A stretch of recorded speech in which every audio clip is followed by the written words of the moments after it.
Andrés, entonces, esa es la pregunta clave. ¿Cómo siente el ecuatoriano y si realmente le importa, y vamos con el tema de las gasolinas porque ya se firmó el decreto, si realmente le importa? Yo quisiera entender esto porque creo yo que estoy empezando a creer, valga la redundancia, que no le importa a un sector del Ecuador y que tal vez ese perdón, que me trabe, ese sector que terminó dándole la victoria a Noboa. ¿Por qué te digo esto?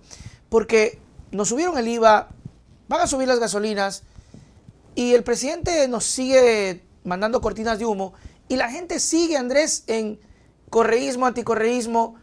Por ahí veía un mensaje que alguien decía, par de correístas, a los dos, a ti y a mí. Par de correístas, las viudas del correísmo. O sea, te pregunto, sí, no importa. Te pregunto, Andrés, ¿a la gente le interesa esto de verdad, así de corazón? ¿O estamos simplemente arando en el mar y hay una sociedad que no le importa que Noboa no haga nada, que no le importa que invierta o no invierta? De puro coraje le voy a seguir dando el voto a este señor.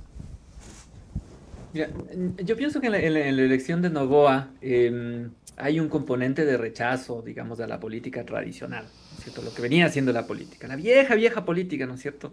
Partido Social Cristiano, la Izquierda Democrática, incluso partidos que ya desaparecieron, pero que algunos personajes siguen vigentes, y de todas maneras a la política tradicional que el correísmo ya representa. Digamos, el correísmo no es necesariamente innovación, es algo nuevo, y además le hizo una apuesta muy fuerte al pasado, ¿no? Digamos, nosotros lo hicimos bien, volvamos al pasado, que me parece que con sectores de la población no supo conectar adecuadamente. Un sector de la población donde decía, bueno, yo quiero algo diferente, algo nuevo, y ahí es donde Hasta por Novoa, novelería. con muy poca capacidad, con mucha plata y también con un poco de suerte, digamos, logra conectar con estos sectores de la población, con todo el espectro opositor al correísmo, ¿no es cierto? De todas maneras, el correísmo tiene una capacidad de éxito electoral y un apoyo interesante. Pienso que se ha ido desgastando con el paso del tiempo, pero claro, logra aglutinar esto y llega a la presidencia, ¿cierto? Eso me parece que explica un poco. ¿Qué es lo que explica la situación de la gente? Yo pienso, Nelson, que en el Ecuador la gente está todavía muy noqueada, muy golpeada, sobre todo luego de la pandemia, ¿no es cierto? Todavía pensando en, estamos confinados, no podemos hacer mayores cosas. Antes era por el COVID, ahora es por la inseguridad y además por las medidas que se ponen alrededor de la inseguridad. Porque sin un inicio, tener los militares en la calle puede a algunas personas darle sensación de seguridad, bueno, está haciendo algo a diferencia de los otros. De todas maneras, digamos, ese aparato desplegado te sirve y le ha servido al gobierno actual incluso para reprimir protestas bastante puntuales, ¿no es cierto? Hay gente que está de desacuerdo con la explotación de minera en el norte del país.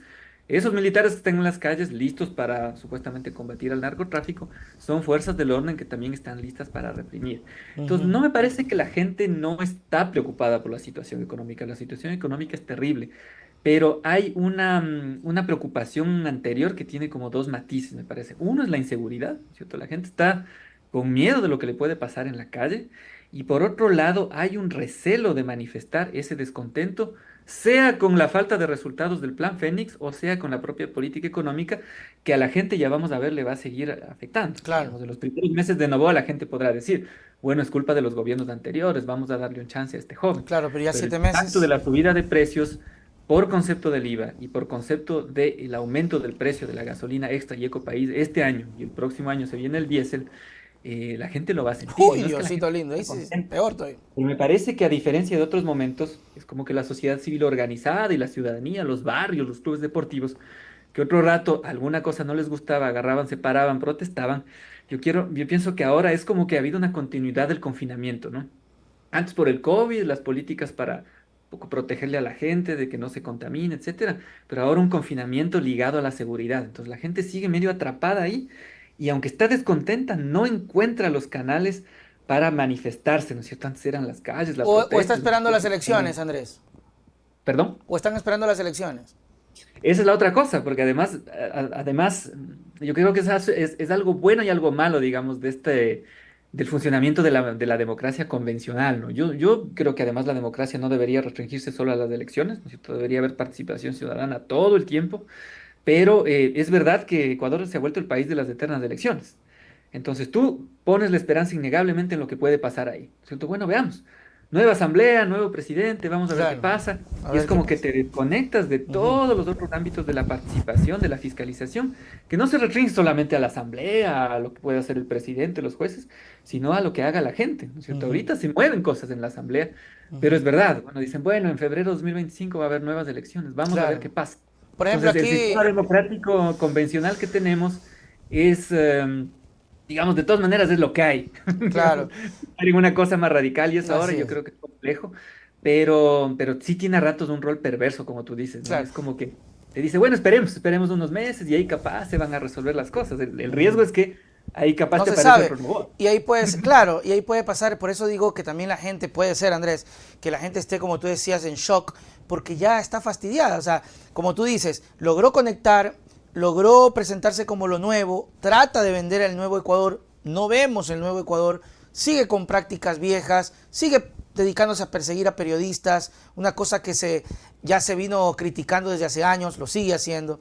Y la gente dice, puchica, ya vamos a ver qué pasa. Por ejemplo, aquí dice JR, dice, no es que no me importa, pero me da igual. Ahí está el sentimiento. Yo solo quiero que podamos votar y enviarlo a su casa y votar por el próximo loco. Dicen, nunca vamos a saber cuáles son sus intenciones hasta cuando sean presidentes. Venga cualquiera. Y eso es cierto, ¿no? Al final los candidatos son lo mejor, ¿no? Porque Noboa de candidato era maravilloso. O sea, incluso digo que hasta quería el correísmo, que era medio correísta y luego se transformó. Entonces, Andrés, ¿crees que realmente todas estas medidas, a pesar de la venta de humo que nos hace el gobierno, sí está afectando la economía del ecuatoriano? Por supuesto que sí, y eso se va a notar claramente. Las dos medidas que están vinculadas, hablando del programa del Fondo Monetario Internacional, ¿no es Uh cierto? -huh. Uno es la subida del IVA, Uh además, si -huh. la gente tiene la oportunidad de revisar, lo que dicen es, entramos al programa porque el gobierno ya tomó una acción previa, que es Sí, de subirle una. 3 puntos al IVA. Les insisto, básicamente para decir, porque esa platita tiene que entrar al arca del Estado, si quieren técnicamente hablando, al lado a la cuenta del gobierno central que está en el pasivo del Banco Central, y además de eso tiene que garantizarme los pagos externos. Es un programa que está hecho para que se le pague la plata al fondo, para que se le pague la plata a los tenedores de bonos ecuatorianos y para que se le pague Y plata a para que los el país acreedores no tenga nada bilaterales a de los otros inversión. países. Porque dicen además, digamos, esa es la visión que tienen en el Fondo Monetario Internacional y que tienen las élites, que además en el caso de las élites es interesado. Los tecnócratas del Fondo Monetario Internacional ellos piensan que eso es lo que va a activar la economía del país. Es decir, tú cumples todos tus pagos de deuda y de repente te vas a poder endeudar más, ¿no es cierto? Va a venir más recursos de deuda, que es peor, ¿no es cierto? Porque la deuda te atrapa, la deuda es una trampa, Totalmente. finalmente. Y además dice, va a venir inversión extranjera, se van a mejorar las cosas y demás. Entonces ahí hay que arreglar, no la calidad de vida de la gente, a la gente hay que apretarle el cuello, ¿no es cierto? Bajarle el salario, precarizarle más, ¿Qué es lo que hacen? subirle los impuestos, cuando debería ser al revés, pues, o sea, vos le permites salir a la gente a la economía del país, es una economía que luego puede pagar.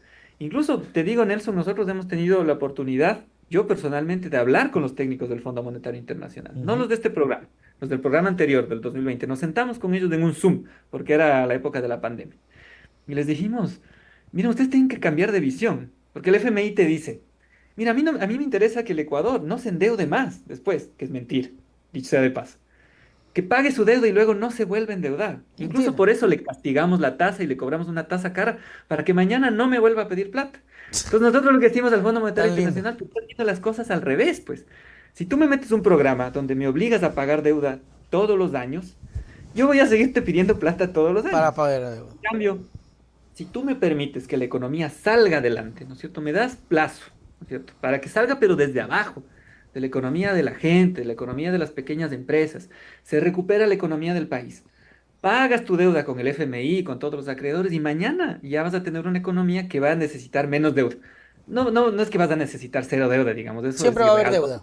manejan ciertos niveles de deuda, pero los países que ya logran una cierta estabilidad, ¿no es cierto? Sobre todo no tienen este tipo de deudas que son tremendamente, son deudas que te aprisionan básicamente, ¿no es Mm. cierto? Son deudas que más bien son deudas locales, digamos, es otro tipo de manejo de deuda, ¿no es cierto? Oye, Guardando las diferencias que son enormes, miren Brasil, por ejemplo, claro.